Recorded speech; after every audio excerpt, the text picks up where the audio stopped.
Hi, Miss Erica from the library, and I'm out with Misty Valadez at her house, and we're talking about chickens today, so here she is.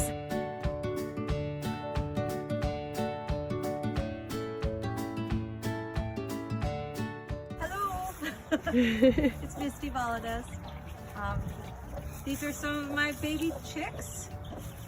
This is Kiwi. She's an Easter egger hen. And then she has some little mixed breed chicks. They are 2 weeks old, and they are Easter egger and Sumatra crosses. And then there's 2 of them that are Easter egger and silver lace Wyandotte crosses. She is their hatch mama. So she didn't actually lay any of the eggs, but she hatched them out. Let's see.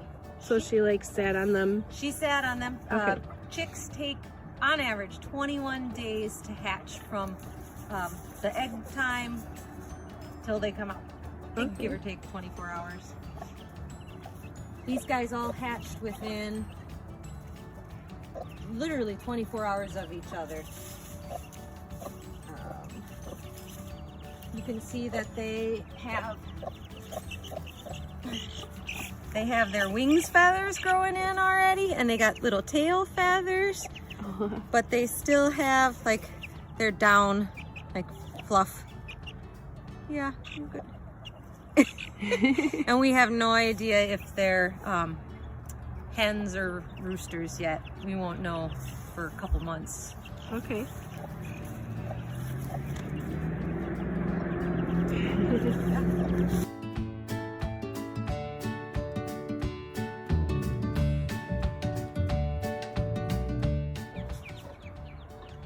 So Kiwi hen is going into the sand because she's going to do what's called dust bathing. She'll find a spot that she likes, and then she's going to get in there and she's just going to fluff and kick up all the sand she wants. And she'll probably use this as a moment to teach her chicks how to do it. But they're not sure what's going on, so they're...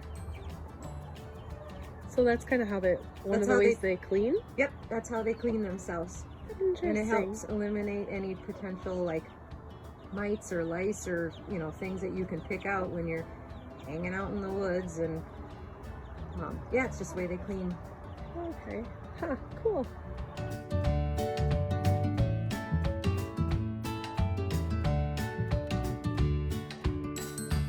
So all my chickens are named after food.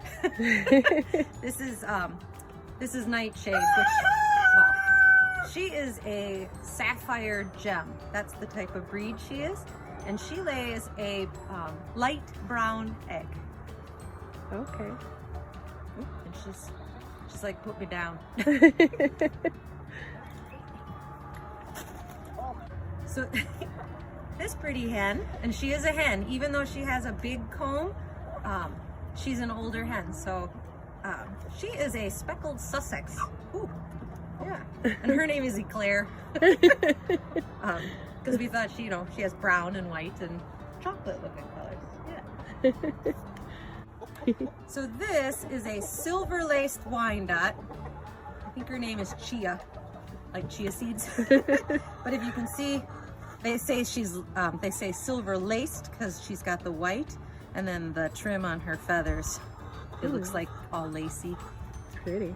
Yeah, and she has, some hens will have, their comb is this red part here, and you can have like you think of roosters, they have the big combs, but this is actually called a rose comb, where it's like, it's short and narrow.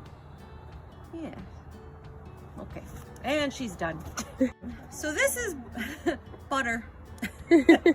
And she is what is called an Appenzeller Spitzhauben. And as you could tell, she does have a tiny little comb in the front, but she is crested, meaning she's got feathers that stick up on the top of her head. And she's she's actually, Appenzeller Spitzhaubens are the national breed of Switzerland. Oh, cool. Yeah.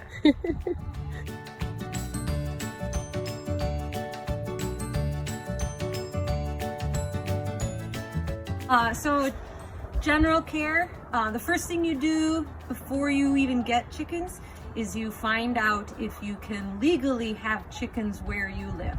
A lot of cities and towns have regulations on how many you can have and whether or not you can have roosters in your flock. I live in Arbavita, so I can have as many chickens as I want, technically, and I can have roosters. The state requires a chicken license when you hit like 100 or 150. You have to register your flock. But most towns have like a 4 to 6 limit, so you want to check that first. The next thing is you should pick out your breeds. Some chickens are considered friendlier than others. Some people want chickens that are going to lay a lot of eggs and lay eggs right away. And some people, like me, just want all the pretty colors. So I have like 9 different breeds of chickens. It's good to get some books on chickens. Like this one is a kid's guide, and there's a whole stack. My daughter loves reading about chickens. You can get feed at quite a few places. There's basic chicken feed, and then you can get organic chicken feed. You can also do just a strictly like corn diet feed. There's lots of different types of feed that you can do. My chickens aren't very particular, so I usually get my feed from like the Tractor Supply or Ace Hardware, at least in town here. You want to make sure you have a good amount of water available at all times for your chickens, especially going into the summer months. Because like anybody, you don't ever want to run out of water. Let's see. If you can, it's good to let them free range and forage. Where I live, I have to chaperone them because my chickens like to cross the road. So I can't just let them run loose whenever they feel like it. What else do you need to do? You want to have a decent coop. Because we live in northern Wisconsin, you want your coop to make sure that it's insulated, but also well ventilated. Chickens can be prone to respiratory issues, so you want to make sure that they have adequate ventilation in your coop, plus that will eliminate things like frostbite. You don't necessarily need to heat your coop if it's well ventilated, because chickens will acclimate and they get very fluffy feathers, because chickens, after the first year, they go through a molt. So they lose all their summer feathers, if you will, and they put on their winter fluffy feathers. And so they are able to handle the winter months if you have a good coop that is well insulated and well ventilated.